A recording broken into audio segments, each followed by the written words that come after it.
Hello everyone, my name is Jeremy Schifeling. I'm a product marketer here at Udacity, and I'm also the founder of a site called Break Into Tech, which is all about helping anyone get a tech job, no matter your background. And I'm really excited that you're joining us today, because we're going to go through 7 steps to help you launch an awesome career in the new year. And we're really privileged to be joined by Dia Ranjan, who's actually one of our graduates of the Udacity Digital Marketing Nano degree. And Dia is embarking on a very exciting career change here in the new year, and she's graciously agreed to share her story with us. So Dia, if you wouldn't mind introducing your background to the audience, and then we'll take it from there. Sure. So, hi everybody, I'm Dia Ranjan. I am a recent graduate of Digital Marketing Nano degree program from Udacity. And thank you so much Udacity, thank you so much Jeremy, thank you everyone for giving me this opportunity to be here, to share my experiences with you and to get an absolute fabulous career counseling from Jeremy. I'm so looking forward to it. And just a brief background about myself. So I'm a sales and marketing graduate. I have an MBA in marketing and in sales. And then my first career break was with L'Oreal, the cosmetic company. I was wearing many hats there as a professional in their marketing field. So basically, I was taking care of their beauty advisors, the advisors who are placed in the L'Oreal counters to help customers with their purchases. And I was doing product trainings with the beauty advisors as well as with their sales team, and also handling part of customer complaint. And very happy I was there for quite some time. And then as life takes over, you need to make a change. So my family had to move here, and there was a break. And I was really passionate about continuing my career, but then family life took over and I had to take a break. But in the meantime, I was also volunteering in a lot of organizations. As a media coordinator, I worked with one of an NGOs over here. And then I also was doing a volunteer outreach work with an educational institution. And there was a time when I really started thinking that I need to get back maybe to some studies, and then I took up a course in environmental compliance and pollution prevention. And I joined, while I was doing that, I was also, I tied up with a company called Joint Venture Silicon Valley, and I was doing greenhouse gas emission studies for City of Sunnyvale. Wow. And an outreach effort for Sierra Club as their recycling intern. But while I was doing all these outreach efforts and going out and educating people, I thought marketing is the core of everything.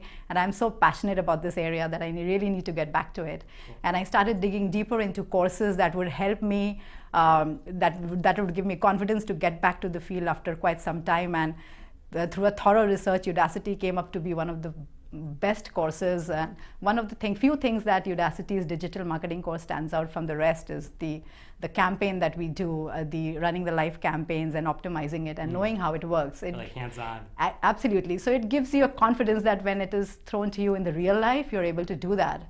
And I did all that, and I'm so confident that I will be, again, back to my career path very soon.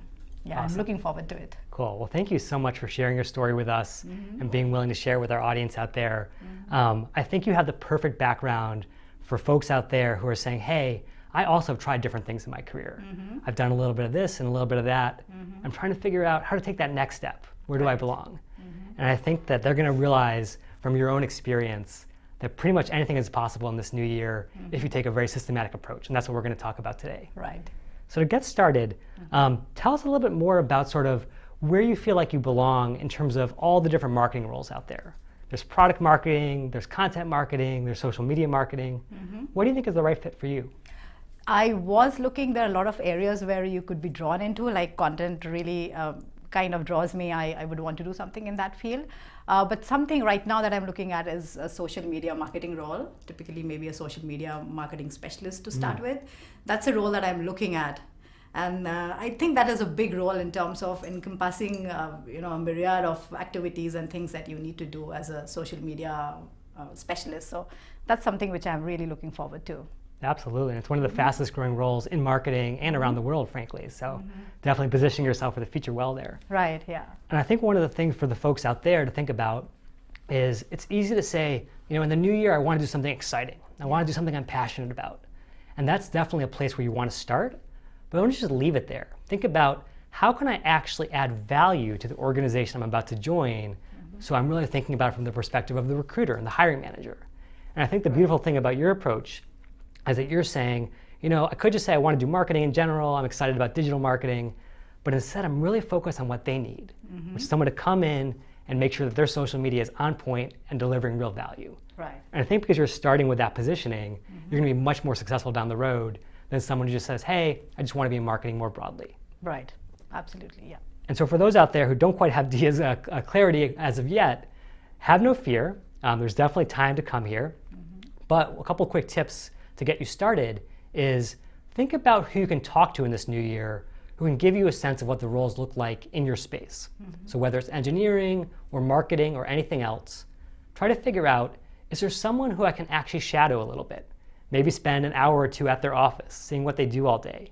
And then figure out, is that the kind of stuff that I love doing? If I think back about my own experiences, have I been in that moment of flow, where I really lost track of time? I was so excited doing what I was doing. And this is going to give me chances to be in that same state again and again in the future. And if you can sort of map your past experiences against the future potential of what you're seeing from others out there, you're going to know that you're in the right place. And having that solid foundation makes everything else so much more effective. And we're going to see that right now. Right, yeah. So we're going to have the next step, once you understand the position that's right for you, and talk about how do you actually win that position? Not just sort of getting the job, but even before that, how do you win it in the mind of the recruiter, the person who's sort of the gatekeeper for the job that you want? Okay. And we're going to start with your LinkedIn profile. So again, thank you so much for letting us check this out. It's already in really good shape, I will tell you that. And the reason I want to start with the LinkedIn profile is even though resumes are powerful, a lot of times all the time that you spend building out a really great resume gets stuck on your hard drive. Right. You could have spent 20 hours on the most beautiful bullet point, but if it's sitting there on your hard drive and no recruiter in the world can see it, it's not doing you an ounce of good. Yes. Whereas if that same bullet point is on LinkedIn, 24/7, 365, it's doing really great value for you because recruiters can find it anywhere, anytime. Right. So I just wanted to say something that having a good LinkedIn profile is one of the biggest challenges when you are really looking for a job. It's like, do I have the right things in there? Am I projecting myself in the right way? My qualifications, my capabilities, what I'm really wanting to do and do for the organization, is it all set up in the right way? So that's something which really keeps, you keep worrying about it, that is that the right thing that is out there. So I would really love to have your experience and your details on how things are. Absolutely, yeah. So let's dive in here. And I want to give you and everyone out there sort of the key tip, which will hopefully take some of the stress out of it. I think a lot of the anxiety with LinkedIn or resumes for that matter comes from not knowing what the goal is. You're trying to guess, okay, maybe I saw some tips about bullet points should be in the active voice or have this format or blah, blah, blah. Yes. But you're not really clear, like, why? What does it matter? And I think the easiest way to sort of organize your entire process is to come over here on LinkedIn and go to the jobs page. So actually, skip ahead a little bit and check this out together. And let's just find a job that you might be interested in. So again, social media, you've already identified as your passion. Maybe we'll just say social media manager who's in the Bay Area, just to keep it targeted here. And there's obviously going to be a bunch of results. Looks like over 400 just in this area alone. Cool startups like Lime Bike, more established companies like Trulia. There was one that I was looking at today that actually got me a little excited. It was at Williams-Sonoma. Okay. I don't know if you're a big foodie or not. Yeah, but I would love to. Yeah. Okay. Yeah, it would be a company of interest, definitely. Cool. So I was thinking, let's check this one out, just because it'll get our taste buds watering here and get us excited. Yes. So social media manager at the Pottery Barn. And basically the reason that you want to start with this is because now you understand what the recruiter is thinking about. Okay. So a recruiter and a hiring manager typically have designed this job description. Everything from the title to the bullet points down below, that's their language. That's what they care about, their North Star. And if you can reflect that back in your profile, you are literally speaking their language. Right. And that's a powerful thing, as opposed to them trying to guess why your bullet points are relevant. So first thing I would do, going back to your profile, is make sure that everything in this top area, which is going to be front and center for those recruiters who are checking out your profile, is totally aligned with that job description. So for example, right now you say digital marketer, social media marketing. That's pretty good because you have social media right there in the headline. And this actually counts for a lot more with LinkedIn's SEO than any other part of the profile. Okay. Because it's strictly character limited. It's kind of like Twitter. And so it's less easy to game than like a giant piece of text down below. Right. So that matters a lot. The part though that would give me pause if I was a recruiter is I would say digital marketer and social media marketing. Is she really focused? Okay. If I bring her for an interview, is she ultimately going to take a digital marketing job somewhere else and leave me stranded? Okay, all right. And so to the extent that you're ready to really focus, I would make sure that your headline explicitly says social media marketing or social media manager. Okay. And that way, the recruiter who comes there knows they're in the right place. Okay, all right. They found the person who's totally aligned. Down below, let's just check out your summary, which is the next most important section. Say, experienced marketing professional and a recent graduate of the DM&D program at Udacity, digital marketing, engaging audiences with meaningful information and products at the right time, value openness to new ideas, and have these specialties. And so what I would say is you're definitely doing a good job here in the sense that you have the specialties that they care about on the job description. So again, things like social media management tools, the ability to work with tools like Hootsuite and Sprinkler, that's really useful to make sure you have those right here in your specialties. But what I would also do is I would give them some examples of how you've used those skills in a really powerful way. Right. So if I'm a recruiter, I'm totally scrambling. You know, I've got 100, 200, 300 candidates to get through, and it's already 5 o'clock at night. I need to get out of here. Right. And so that means I need shortcuts. I need someone who can make my life easier. Right. And the way you can do that is don't make me dig through all the stuff down here. Give me the very best highlight reel of your career right up at the very top in the summary section. And if you can give me 3 tight bullet points about here's this great social media project that I did for the Sierra Club, or here's this awesome thing that I did for Good Shop, and give me the really sort of quantitative results behind it, Okay. that's going to immediately knock my socks off and say, hey, I'm in the right place. Right. Actually, you know, Jeremy, that was something I was thinking about because I didn't have anything very targeted and specific up there. This is more like a generalized overview of who I am and the specialties that I have. I was thinking, how do I put that up there so that, you know, it really attracts their attention? The very first look when they get off the summary is like they really know in a quantitative way as to the things that I have done. So that was really something running back at the back of my mind, and I'm glad you just got it out. I was thinking what to do there. Absolutely, so, yeah. Make it easy for them to say yes. And then, to the extent that you want to fine-tune the bullets down below, both on your LinkedIn profile and your resume, the one piece of advice I would have is that any job you're applying for, but especially social media, is going to be focused on results. Okay. Anyone can tweet, anyone can post to Instagram, but who can actually connect that to business value? Right. And I bet at Good Shop, you actually did a lot of really cool stuff that led to results for their business. Yes. Whether it was new customers or web traffic or whatever, and that's what I'm hungry for here. Okay. So if we go back to the job description, we're going to see that they care about things like, you know, driving page views, driving engagement, driving outcomes that matter. And so you want to make sure that those same things are listed back on your resume and on your profile. Okay. So to the extent that you can quantify it, or at least say, hey, this was best in class work, I want to see that right here to give me confidence that you're the right person for this job. All right. Cool. And I think other than that, it's great that you have internships and some volunteer experiences down below. LinkedIn did a study a couple years ago. 40% of recruiters say that volunteer experience is on par in their minds with actually paid job experience. Right. So don't hold back on that. Okay. And then I just wanted to stop you and ask you to look back on my my internship that I did. I think I need to quantify there. I don't have anything up in terms of the quantity or the percentage or something like that, which is really more quantifiable. Do you think I need to do that in my bullet points? Yeah, great question. To the extent possible, definitely. Okay. And let me give you some examples here. So for instance, you say provided public comments on adoption of environmentally sound practices. It's almost like ... so what? Okay. Did the public comments lead to any changes in policy? Did it lead to politicians coming to the event? Okay. Did it lead to the Sierra Club raising money from some of the people who gave those public comments? Okay. Any way that you can quantify that and show the impact, that's going to have way more magnetic power over the recruiter. All right, I got it. Yeah. Cool. I love that you have the Udacity degree here listed. Yes, yes. And you'll see why that's important in a little bit, as well as your undergraduate and graduate degrees, volunteer experience. And one of the things I was especially impressed by is don't worry so much about endorsements and skills like that. I think recruiters don't necessarily give that a ton of value. Okay. For me, I have my mom endorsing me for Excel and things like that. Okay, all right. But a recommendation where someone says, Dia actually knocked it out of the park for us, that is worth so much. Because everything above that is your word. This is their word. This is objective. Right. And that's really powerful. Okay, so I want to stop there in terms of the profile. Any additional questions? Yeah, the question that I was wanting to ask was in terms of quantifying the work that I have done, and you really answered that. And also in terms of recommendations, I read sometimes, you know, so many times or hear from people that recommendations are really important. You need to have 2 to 3 minimum. Do you think it needs to be quantified in terms you need to have 3 recommendations or something like that? It's a good question. I think it all depends on what the positioning that you want the recruiters appreciate is going to feel like. And what I mean by that is, right now I think Ken is vouching for your ability to do good work in a very broad sense. He doesn't really get into the details of what you did in particular, just saying, hey, was really a quick learner, very professional, used new technologies, which is all nice.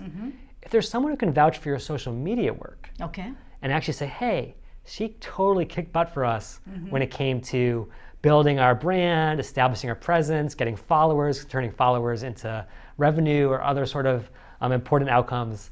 That's going to be a valuable compliment. It would be, yeah. And I wanted to ask you, at this juncture where I'm looking for a job, how do I look for recommendations? From whom do I look for recommendations for the work that I have done or the course that I have taken? Any idea as to whom I can approach? So tell me a little bit more about what you've done in the social media space in particular. So while doing this course, I told you this course was a big confident booster. What I did on my own, typically things that I did on my own, was I just started, I was out of this course, I was fresh out of this course when the Napa Valley fire happened. And then that gave me a really big reason to do something in the social media, digital marketing field. And I started my GoFundMe page, where I generated around $700 to $1,000 donation for the Napa Valley Community Foundation. So that was something that I did totally on my own. And then I have also been designing my website. So I'm doing that recently, but those are all the projects that is something that I'm doing on my own. I am not associated with anybody or any organization or doing any freelance or projects. So how do I do that? How do I get a recommendation? That is like the fundamental question of career change, right? Yeah. It's almost like chicken and the egg. How do you make the switch if no one will give you the chance to make the switch in the first place and get that experience, right? And so I think the way that you do it is you take a little bit of a shortcut. You say, hey, it might be tough to immediately get that full-time job at Williams-Sonoma, but could I go to, say, a nonprofit that needs social media help and offer to work pro bono for them to build up that portfolio? So whether it's the Sierra Club, or you go to idealist.org, or even Catch a Fire, which is a site that matches professionals with nonprofits in need of very sort of high-level volunteering.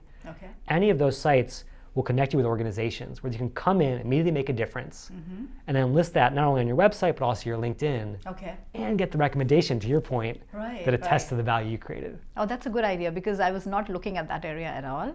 I was thinking that I need to get some projects or a full-time work, but this is a good idea to start with, to just get inside and get a real feel of what it is, and then prove through your work and get recommendations. This is a good idea. I think I would definitely do that. Yeah, it's easy to say, oh man, I have to immediately go from 0 to 60. Yeah, it's like, how should I do that? These are the things that keep running in your mind. What should I do? How should I do? So I'm so glad to be here and get all these information and ideas from you. It will really be helpful. Cool. We'll take it one step at a time. So yeah, definitely ease into this role, get some of that experience, build up that portfolio, and you'll be ready for the next step.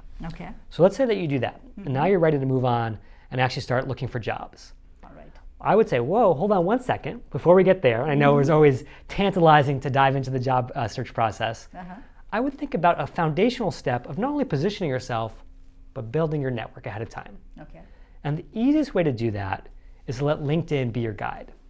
And what I mean by that is by going to My Network and going to Connect, you can actually bring all the people that you know in the real world into your LinkedIn network. So for example, you can have these people who you're already recommended with, or if I go back to the previous page, you can go to more options, and you can import contacts. All right. People always say, oh man, import contacts, that sounds a little scary. Right, it does. But here's why it's important.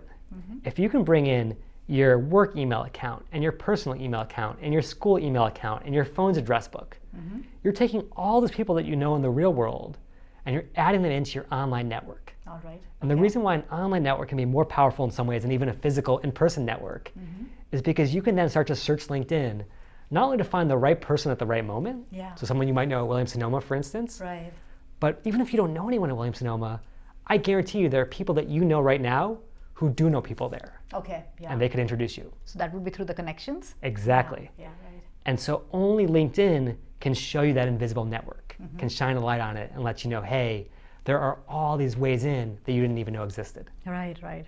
So definitely start by getting all those folks connected with you on LinkedIn, and then in the next step, you'll see why it's so important. So you've got your great positioning, you've got your network starting to build. Now the rubber's about to hit the road. Let's begin the job search. So we come over to the job section again, and one thing I would recommend is, not only do you want to do that search like we did before to find the Williams-Sonoma job, But when we do it, we actually want to make sure that we're automating it.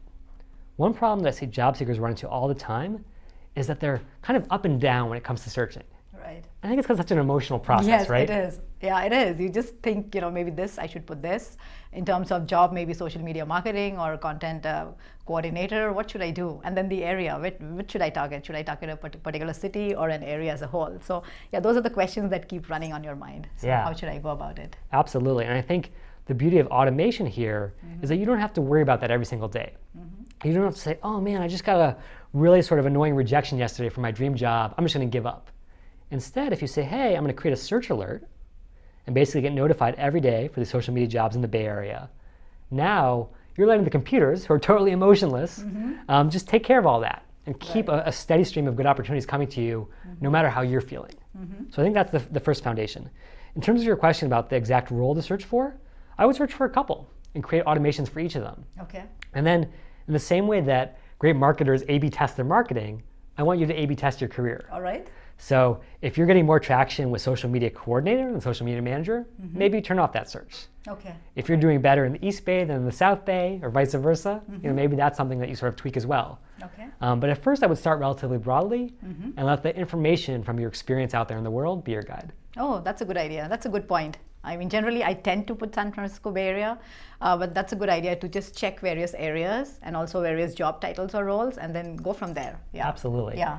Yes. And what I'm going to recommend then is going to be a little bit controversial, so I have to warn all the listeners out there. Okay. But I actually believe that there's a false dichotomy about applying for jobs out there, which is that people say you've got to either apply for the job or get a referral. I'm actually going to argue that you need to do both. Let me explain the logic behind it. So once you have these jobs streaming into your inbox, you're going to be one of the first people to see those jobs because LinkedIn is going to show you, hey, this job was just posted an hour ago. And you can actually see by clicking on some of them that you would be in the top 10% of applicants, or you're one of the first 5 people to apply. Right. And the reason that's so powerful to apply early is think about it from the recruiter and the hiring manager standpoint. And again, empathy is so important here. Right. Getting the first job application for a brand new job, it's almost like Christmas morning. Right. You can't wait to run down to the tree, unwrap the present, everything's exciting. Absolutely. But then the 10th day or the 20th day after the job has been posted and you're receiving your 500th application, that's like January 7th and your tree is still there in the living room and you're like, what is going on? I just can't wait for this thing to be over. Right. Right. And so if you want to be that shiny present under the tree, be one of the first applicants. Yes, yeah. This is something that I had been thinking about because there are a lot of times where I've seen job openings and they have been really so close to my heart, maybe in terms of the industry or the job profile, and it's been like almost maybe 10 days or 15 days and I'm like, should I apply? What should I do? So I think this is a great point to just start off as soon as you see it and have all your alerts set in so that you just get the alerts as soon as possible and you apply there. Absolutely. Yeah. Yes. But now here's the and part instead of the or part. Okay. I don't want you to rest on your laurels. Okay. Another big trap is that job seekers say, hey, I've just applied to 100 jobs today. I'm done. I'm going to go on vacation for the next 2 weeks. And then inevitably, because of the sort of online application black box where you have no idea what's happening, you don't hear back or you get rejections and then you just give up. The way that you're going to increase your chances, and all the data supports this, is that you want to pair that early application with a referral from the inside. Okay. And now the referral process can be a little bit daunting. Yes, I think so. Yeah. Yeah, tell me about your experience there. So there have been a lot of companies. Typically, I told you, I've been looking in food, health, and education industries, and there have been a couple of companies which I really haven't wanted to because they kind of got a nexus between digital marketing or environment or digital marketing and health. So, and I was wondering because I didn't know anybody in that industry. So I was like, when I apply for the job, there would be so many candidates, say around 30, 40 minimum, or maybe 100. So what should I do? Whom should I get in touch with? Somebody who knows me or somehow knows that I have done work before and I can really take care of it. How do I go through that maze and get to the right person? So that has been always at the back of my mind. How should I do it? How should I approach? Because referrals are a huge deal, a great deal, and really putting you forward. So that has been at the back of my mind. How, what, when? So these are the questions. That's right, yeah. Let's investigate that mystery. Let's get to the end of that maze. Right. So basically the way it works is that the data shows you're 10 times more likely to get an interview based on a referral than just applying online, which is why it's so important to get. But in terms of how you actually get it, what you're going to do is tap into the network that you've been building steadily on LinkedIn all along. Okay. So coming up here to the top, you're going to say, hey, I want to see all the folks that I know at, say, Williams-Sonoma. So here we go. And notice I'm taking a little shortcut here. Right. You'll become quite familiar with this as you go along. But if you want to have a really fast search on LinkedIn, just type in the parameter, in this case company, colon, and then whatever the search query is. Okay, so 5,000 people at Williams-Sonoma. Great. How many do I know personally? In LinkedIn parlance, how many are my first degree connections? Uh-oh. No results. Right. And this is going to be typical, right? Yeah. Especially if you're breaking into a new industry or totally new space, Right. you're going to see that more often than not. This is where most job seekers give up. Okay. I would probably say even 90%, which is crazy. Because with just a little additional detective work, you can break on through. Okay. Let me show you how. So what you can do is you can say, okay, I might not know anyone there personally, but there are many other roads in. For instance, is there anyone who is at Williams-Sonoma who has a shared affiliation around school? So we can come up here and say company Williams-Sonoma, and then add in Udacity, and check out some of these results here. And sure enough, there's this guy Lokesh, who is actually a Udacity alum. He has a front-end web developer nano degree. Right. So it might be a really nice time to reach out to him and say, hey, Udacian to Udacian, might we have a chance to grab coffee and sort of talk about what it's like working at Williams-Sonoma? Right. So that's one possibility. My God, I'm so excited to know this. This was something that I didn't know before, and I was always thinking of how to reach somebody who is in that company. So this is such a great thing that you told me. It's like, it really, really would be very helpful. Absolutely. And I think it's one of those things where like Udacity is relatively new compared to the Stanfords and the Berkeleys of the world, but because it's so massive, there are already tons of alumni out there. Right. And that actually gives you entree to a really powerful network. So that's one possibility. What about the volunteer piece? Is there someone who possibly worked for the Sierra Club who also works there now? Sure enough, a senior editor in e-commerce, closely related to social media, also has a Sierra Club background. And so that's someone we can tap into in terms of really great opportunities. So we're going to do a quick search for that. Sure enough, Sierra Club Outings 2012 Trip Guide. Yeah. Great thing to bring up in Right. terms of that initial outreach email. Absolutely. I'm so excited to know this aspect of job search. I didn't know this before. Yeah, and I think this is one of those things where it's not even about the technology, it's about human technology. Right. Yeah. The fact that we're so tribal at the end of the day, where if we know someone shared an experience with us, whether it was online or whether it was through volunteering or school, that's powerful. Yeah, and you already feel connected to that person. You might have shared the same goal or same mission or same passion. So yeah. Absolutely, and there's no reason not to leverage that. So that's all well and good in terms of things that you directly have in common. One other very important approach, and this is not even just tribal, this is exponential, is the fact that, again, if you have 1,000 connections on LinkedIn or even 100 connections on LinkedIn, and each of them also has 100, now we're talking about 10,000 potential connections that you could leverage. Right. And so if you come over here and say, show me not first degree connections at Williams-Sonoma, but second degree, all of a sudden there are 29 folks we can get in touch with who know someone that we know. Right. And we can ask that mutual connection, hey Sarah, hey Rob, would you mind putting me in touch with this person over there? Right. And now, again, there's that feeling of loyalty and sort of responsibility where if a friend is asking you to do a favor, you typically do it. Right, right. So another way to get your foot in the door. Great point. Okay. Yeah. So any of those things will hopefully lead to a referral. You're going to present to them, here's my background, here's what I can do for you. And in many cases, they're actually going to get a bonus if you're hired as a referral. Right. So it's totally a win-win. Very, very powerful way to get your foot in the door. Okay. Now let's talk about the last two stages here. All right. So let's imagine that you've identified this great role, you've gone after it full force, you maybe met with 3 different people through different avenues, and 2 of them have put in the good work for you. Okay. You're almost guaranteed of an interview at that point. Right. Because recruiters doesn't want to let down their colleagues. Now, how do you make sure that you maximize that interview opportunity? Have you had any good or bad interview experiences over the years? Oh, I have. I've had a couple of interviews even while I finished the course, and it's been both. If you talk about it, has both facets. Good, because you get an experience and areas where you lag, maybe you need to do a little more. And bad, maybe you feel that maybe you need to add some skill sets or your communication skills or something. There's some lack somewhere wherein you need to really make up and do work for that. So yeah, I have had those experiences with interviews before. Cool. Yeah, and I think one of the big challenges, and I think that you hinted at this in your experience, is it's tough to walk in cold as a total outsider. Yes, yeah. If you're new to the company and you're new to the role, you can almost feel like you're walking into an ambush. Absolutely, and you're like really, that you really want to work for that organization, but you think, are you really, going parallelly with what they really want? Is that something that you're getting across to them? So these are the things that you keep thinking about after you're done with the interview. That really, did I put myself up there, and was I matching with the company goals and my own passion? Was I getting a close connection between the two? So all these things, you keep wondering about. Yeah, as you said, yeah. And I want you to walk in there next time, not as an outsider, but already as an insider. Right. Someone with the confidence to say, hey, I belong here. And here's how to get that.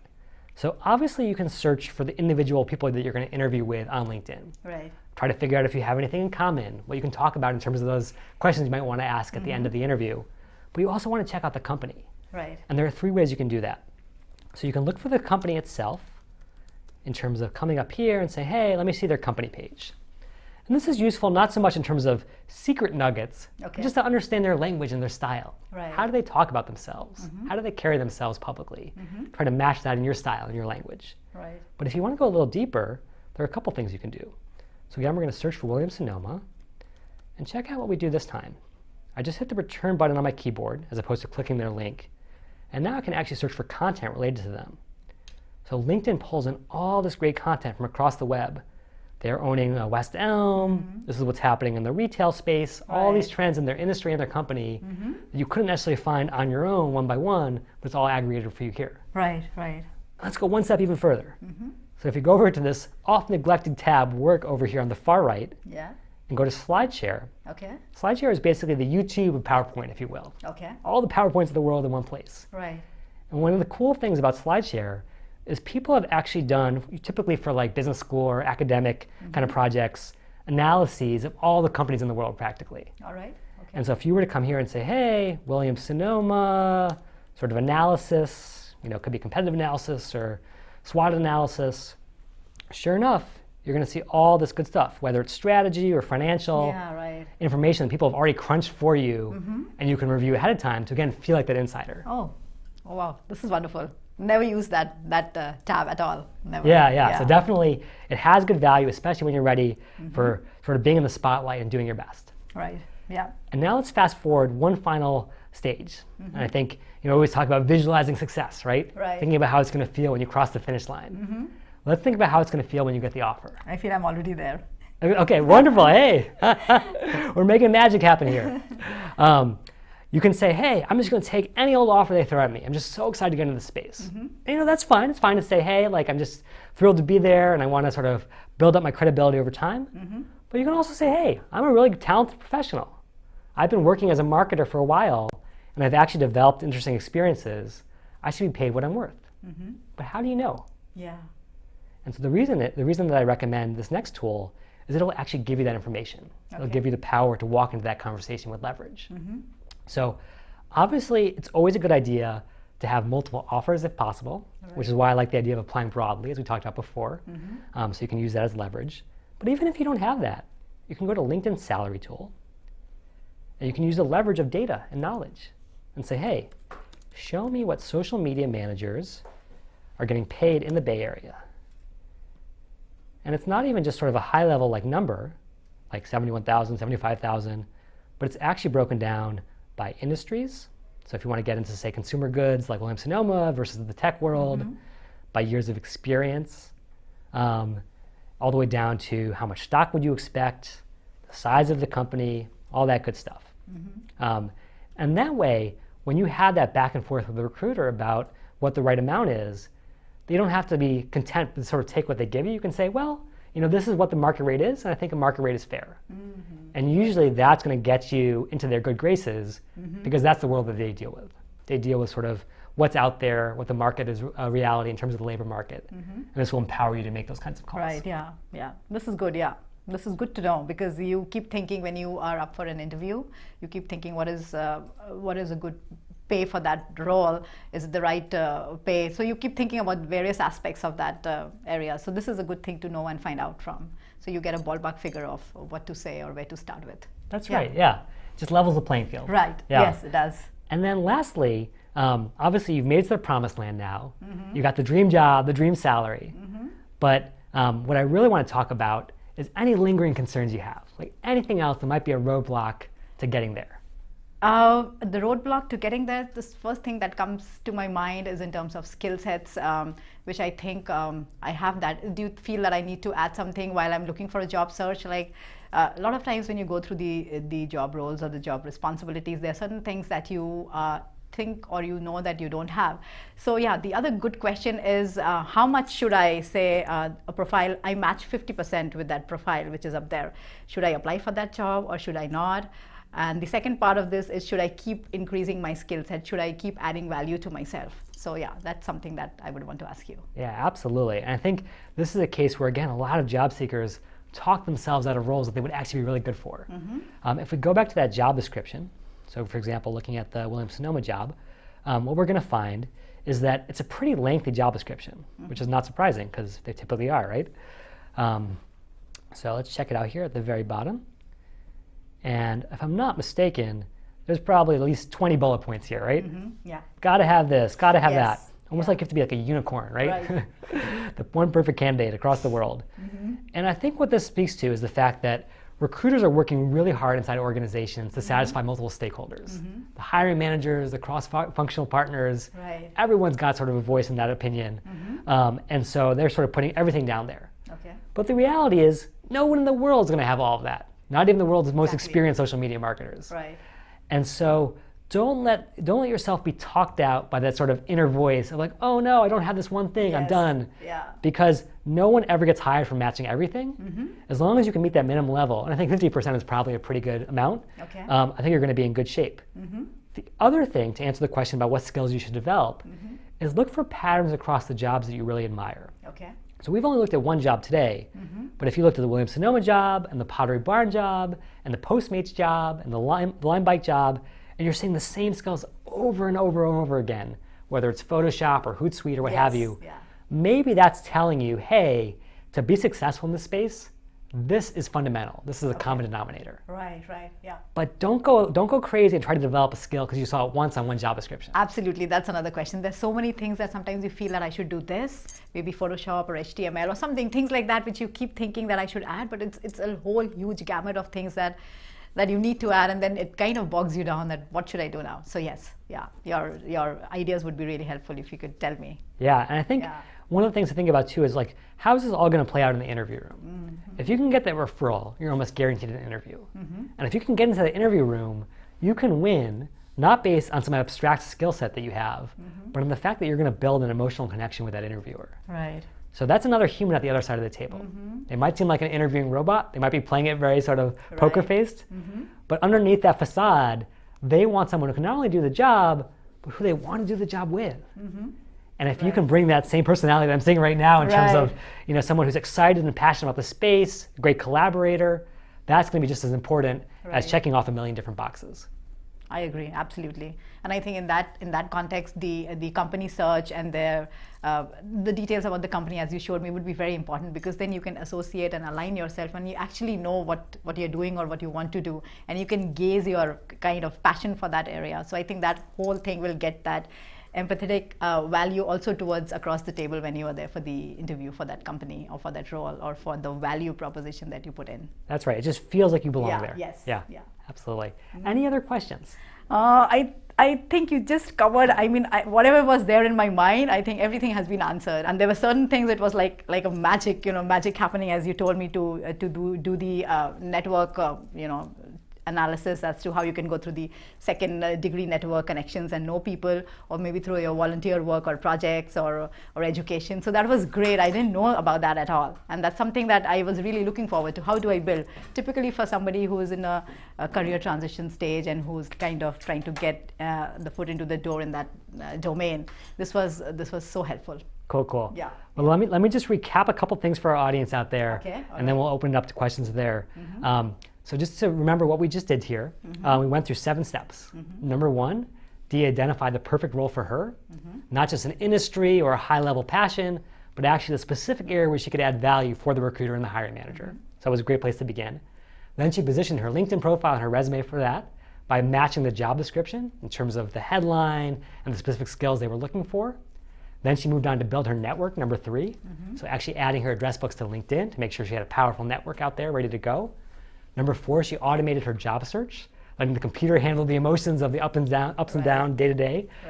Kept fresh jobs coming in, which she could, number 5, apply for regularly, and get the referral for each one of them by finding people on the inside, whether they had a shared educational background, volunteer experience, or even second-degree connections, friends of friends. Number 6, she got ready for the interview with great insider research, looking at things like SlideShare and the content feed on LinkedIn. And then number 7, once she got the job, she got ready to negotiate with the LinkedIn salary feature. So I think if you can start to apply some of those same steps in your own career this new year, you're going to have a very successful 2018. And to help you out, we'd love to take your questions right now. All right. Well, I want to thank you, Dia, because you were awesome today. Thank you so much. And I'm wishing you tremendous success launching your career here. I also want to let the folks out there know that there are 2 things you can really do above and beyond what we've talked about today to get your own career ready for success in 2018. Number 1, you can definitely take advantage of that LinkedIn alumni network for Udacity. It's going to be really reinvigorated this year. There's going to be lots of opportunities there. Have you checked it out, Dia? I need to do that. Okay. Yeah. Definitely get on there. Lots of opportunities. I will do that. Yeah. Cool. For sure. And then number 2, one of the things that's really unique to the Udacity experience, especially as an alum, is you can take advantage of all of the great career resources inside our classroom.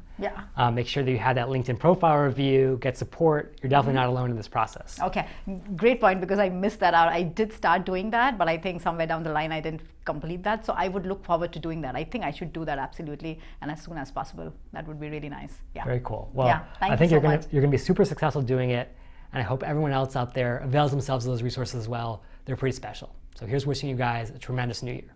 Yeah, Happy New Year and a lot of success to everybody. Thank you.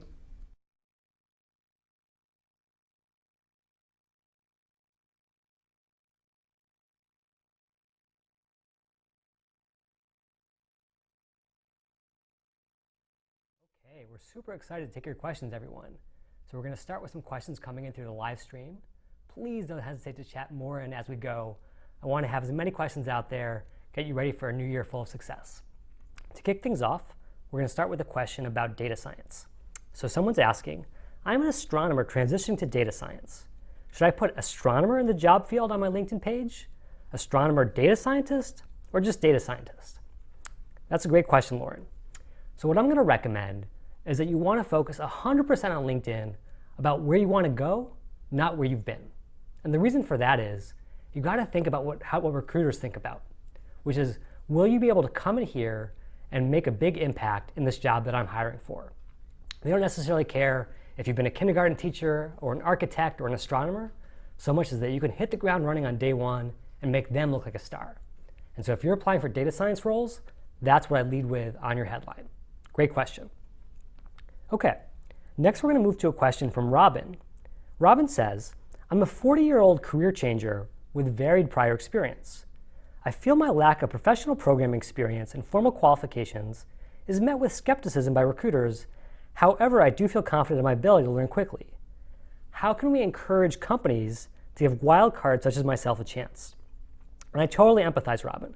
I think anyone who's going through the difficult process of career change understands exactly how daunting it is, not just psychologically, but then to go out in the world and face rejection after rejection. And so what I'm going to suggest to you, building on my last answer, is that you want to make it hard for the recruiters to say no and easy for them to say yes. And there are 3 ways that you do that. So number 1, you want to position yourself in a way that just smooths all the friction out of the system. If you're a recruiter and you come across a resume that says, again, astronomer, strange background, something that's irrelevant for the job, it's easy to say no to that. Ding, this person doesn't fit my mental model of who this person should be. Whereas if you're positioning from the headline to your summary, all the way down to your job experience, talks about the exact skills that are needed in this role and the exact job title that you're shooting for, well now, based on the recruiter's screening methods, you seem like the exact right person in the exact right place. And that's why positioning gets you past the first screen. But now the recruiter's going to go a little deeper. They're going to say, okay, this person looks really great on a superficial level. They're saying the right things.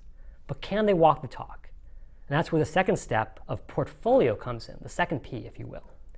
With a portfolio approach, you say, not am I only a data scientist or a software developer or whatever you need me to be for this given role, but I can back it up with actual experience. And now you might be thinking to yourself, how do I do that? I don't actually have that experience. It feels like chicken and the egg. I want the experience, but you'll only give me a shot at getting the experience if I already have the experience. How do you break through? Well, the answer is you build out a portfolio of your work through side projects. It could be something as simple as doing your own startup or your own little application where you can sort of show off your own development skills or design skills or data skills. It could be working for a startup on a relatively limited freelance basis. It could even be volunteering with a charity that needs your technical ability through a site like catchafire.org. However you do it, whether it's on your own, through a startup, through a nonprofit, you're going to build out a portfolio of expertise that you can say, hey, definitively I can do this job because seeing is believing, and here's my portfolio to prove it. And the last P after positioning and portfolio is number 3, professional networking. And that's the ability to say, hey, not only am I the right person for the job with the right experience, but I know the right people who can vouch for me. And again, you might be thinking, well, Jeremy, that sounds all well and good, but I'm totally new in this industry. I'm totally new in this city potentially. How do I make my way in this world? And the way you do that is by finding any possible pathway, any possible connection that will get your foot in the door. So for example, as we talked about in Dia's case, if you go on LinkedIn, you'll find out that maybe you don't know anyone at that given company, but maybe you have someone who works there who went to your alma mater, or who worked at a former company with you, or even volunteers at the same organization. Maybe they're a friend of a friend, or a second degree connection in LinkedIn's parlance. Whatever the case, make sure that you reach out to that person based on that shared affiliation and ask them to help you. Ask them to leverage that tribal connection, that alliance that you have to, again, get your foot in the door and get a referral that gets you on the recruiter's radar. If you can do those 3 things really well, number 1, position yourself. Number 2, build out the portfolio. And number 3, professionally network. You can overcome any challenges, even the most adverse recruiter, and make it easy for them to say yes. All right, let's move on to the next question here. So question from Lauren. What can I do if I don't know anyone in the industry to give me a reference, to flag my resume, and I just keep hearing crickets, which is never a sound you want to hear when you're job searching? Well, we've already talked about a lot of the ways in, whether it's through educational connections, or volunteer connections, or friends of friends. But what I also want to talk about is the bold move of reaching out directly to a hiring manager. So let's imagine a case where you have a really great job that you're totally gung-ho for, and you're feeling completely stuck because you've gone through Jeremy's crazy laundry list of connection possibilities, and you're still striking out. What do you do in that case? If you're bold, and you're confident, and you believe in yourself, what you're going to do is you're going to figure out who the hiring manager is. Not the recruiter, who's that gatekeeper trying to stand between you and your dream job, but the person who ultimately will benefit from hiring you onto their team and working with you for great success. Because that's a win-win kind of relationship. So you go on LinkedIn, you'll search for the company and the team and the function, and you'll figure out who's the boss for that area. That's the hiring manager. That's the person that's ultimately going to make the call on whether you get the job or not. And you're going to reach out to them directly, and you're going to say, here's who I am, again using good positioning, here's what I've done, again based on your portfolio, and then here's what I can do for you. Here's how I can solve your unique problems and make your job easier. If you can do those things, you may not get a response every time, but you certainly will sometimes. And having that ultimate decision maker know what you can do for them is going to make all the difference in your job search. So please, please, please do not give up, even if you don't see opportunities for networking right off the bat. Let's move on to a question from Dania. So Dania says, I'm 38 and I want to switch to a web development career after having worked in the development sector overseas for 17 years. I finished a course at Udacity, congratulations. I'm taking another course as well. What would be the best job application strategy for me? And so what I'm going to say is, building on the strategies we've already talked about positioning and portfolio and all of that, what I also want to recommend, as I recommended to Dia, is to apply broadly. If you're breaking into a field, one of the initial rookie mistakes that I see made over and over again, and I've certainly made myself many times, is to approach it very timidly. Say, I'm a little anxious, a little concerned about my ability to do well in this space. Maybe I'll fill out just one application. Well, sure enough, you get denied on that one application, and now you're done. You say, you know what? I just can't take this rejection. I'm out of here. I'm going to try something else. When in fact, the winning strategy is to put multiple irons into the fire. Set up automated job alerts on LinkedIn or Indeed or AngelList if you're interested in startups. Let those come into your inbox on a regular basis, and then apply to those as soon as possible So you get that Christmas present benefit that we were talking about with Dia in the interview. Then, after you start to apply for those jobs, continue to network deeply, find people on the inside who can refer you, and what you're going to find is that over time, you build up momentum. So now you get an interview here and an interview there, and before you know it, a company is on the fence about you, thinking, should we bring this person in? Should we give them an offer? And you say to that company, well, guess what? I have 3 other interviews and 2 offers already lined up. Do you want me or not? And now you've changed the fundamental equation of the job search. Instead of being sort of the lonely person who's looking for opportunities at the really cool, awesome company, now the companies are competing for you. Now you're the prize. And that's why momentum and volume are so important to the job search. All right, let's talk about a really fundamental question that multiple people asked. Vinicius, Simone, folks from around the world were saying, okay, I keep seeing these job descriptions, Jeremy, where it talks about bachelor's degree in computer science, master's degree in computer science, PhD in computer science. You see it so often that it's scarring your retinas. You're having bad dreams in the middle of the night about job descriptions that are demanding things you don't have. What do you do in that situation? And again, I'm going to go back to this idea that the power to change your career fundamentally resides within you, not within the recruiter, not within some outside force. And the way that you can take control of that is by ignoring all of that. Now, there very well may be jobs where they're so technical or so specific that they want someone with this particular pedigree, but the vast majority of jobs, in my experience, are open to the people who can do them really well, no matter their background. In every industry and every occupation, you're going to find people who don't have the PhD or even the college degree, and they're doing those jobs at the top of their game because they're fundamentally good at it and they're passionate about it in the way that I imagine you are.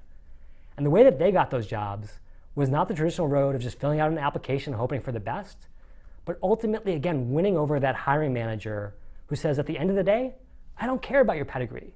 I just need someone who can do the job well and is going to be an awesome colleague. And if that's you, it behooves you to reach out to that person and strip away the recruiter and strip away the requirements and not let those block you. What I would also say is that ultimately, if you think about it from the recruiter's perspective, so many of those requirements are purely for their convenience. If you're a recruiter for a really cool company and you're going to get 1,000 applications for a given job, you want to throw as many requirements out there to make it easy to reject people. Well, if I move the bar from a bachelor's to a master's, now I can knock out half that pool and there are fewer resumes to read. But does that have anything to do with the job itself? Absolutely not. And that's why you can't let the recruiter's convenience get in the way of getting the job of your dreams. Next up, question about changing careers but not having the experience you need. This was a question that came from William and Siva and multiple others around the world. And basically what I'm going to recommend here is similar to what we've already talked about with the portfolio approach of don't get stuck in that chicken and the egg conundrum, that catch-22 of needing experience but not being able to access the experience you need to get the job.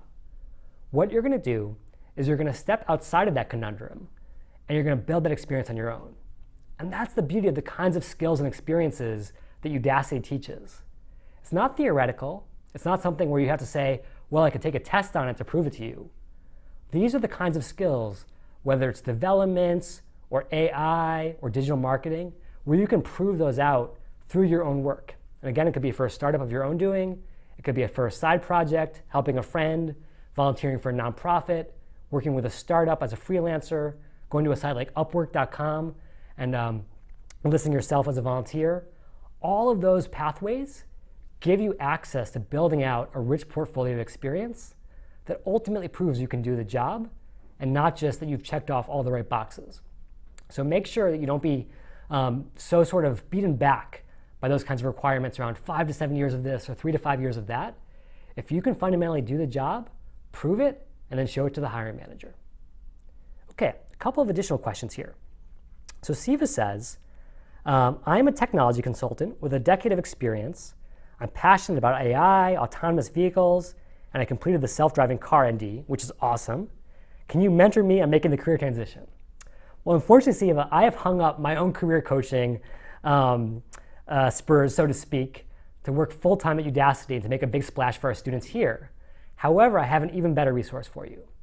This may not be known to many alumni out there, but it definitely should be, which is the fact that alumni have access to career coaching resources after their nano degree ends.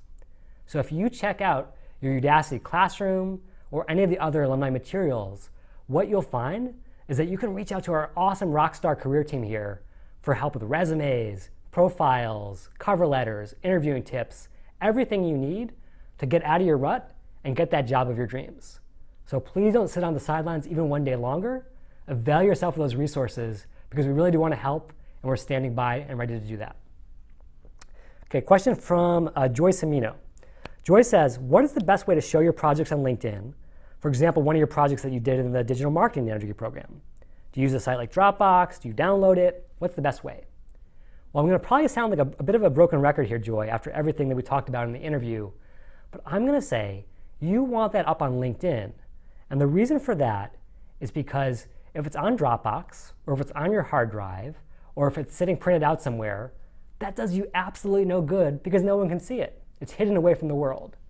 Whereas if you embed it on your LinkedIn profile, you now have a 24/7 advertisement for you and your abilities live to recruiters and hiring managers around the world. So go to LinkedIn, go to the experience that's related to it or the project that's related to it, and just say attach rich media. And you can upload a PDF, a PowerPoint, a Word document, anything else that really represents the great work that you've done. And now it's on display for the world to see, and that's going to give you a lot of access to opportunities where you didn't even know they existed. So make sure it's available to the world, and the world will respond. Great question. All right, we have just one more question left here. So this is coming from Paul. Paul says, I've changed my career to be an Android developer, but there's not many openings for me because I live here in the Dominican Republic. What's the best way to deal with this? Well, what I would say is that if you are truly passionate about this space, you are actually a lucky man, Paul. And the reason for that is, in this day and age, with the skills that you've developed through Udacity, you can actually work for pretty much any cool company anywhere. And the reason for that is, your skills can be applied from the DR to any company's projects worldwide. So whether it's through a site like We Work Remotely, or going to a site like Indeed and searching for remote jobs, you're going to find thousands and thousands of opportunities that are explicitly open to folks with your exact skills anywhere in the world. And while it may seem a little bit tricky at first to build those relationships and get the ball rolling, once you've established yourself in this space, chances are others are going to want to hire you too. And what we see here at Udacity and other companies around Silicon Valley is a tremendous amount of our workforce isn't actually based here. It's fundamentally too expensive to be here. Where they are is all around the world doing this cool cutting edge work, whether it's in Beijing, Mumbai, or anywhere else. And so if you've got that passion, if you've got those skills, don't let geography be a blocker. Go out there and go for those remote roles because they're absolutely out there. Okay, we have 2 minutes left, so I'm going to handle one last question from AJ. And this is actually probably the most foundational question of them all, so I'm glad we can tackle this. Thank you for asking, AJ, which is, how do I stop that self-doubt and focus on my new career path? And I think this is one of those things that can't be solved with LinkedIn or clever marketing strategies or even positioning. This is something that has to start inside. Because you're right, if you're consumed with self-doubt, if you're paralyzed by a concern that you just don't belong in this space, imposter syndrome as we call it, it's hard to take even the first step. And so what I would do is I would start by actually building something really cool. I would prove to yourself that you are absolutely a rock star in this space. Whether you're in dev or in marketing or what have you, do a project that demonstrates not just to the world but to you that you absolutely can hack in this world. You belong in this tribe. If you can do that, you'll not only show to yourself what's possible, but you'll take the first step in building out that portfolio that'll be so important as you go out to recruiters and hiring managers around the world. So I would start there. And then the last thing I would mention is I would surround myself with a group of people who fundamentally believe in you, whether they're friends and family or people that you network with who are already in the space. If you can build that social momentum around your career search, so it's not just you on your lonesome, that sad person climbing up a mountain all by themselves, but a team of mountaineers who are embarking on this great journey together, who can accomplish wonderful things with that shared sense of accountability, you're going to get much further together than you would alone. And again, in doing so, you'll have also accomplished the next step of building that professional network you need to land that dream job. So start by proving to yourself that you absolutely belong, and then build that group of fellow travelers who will carry you all the way to the promised land. If you can do that, you'll be successful not only in your job search, but in whatever adventure comes next. Happy travels.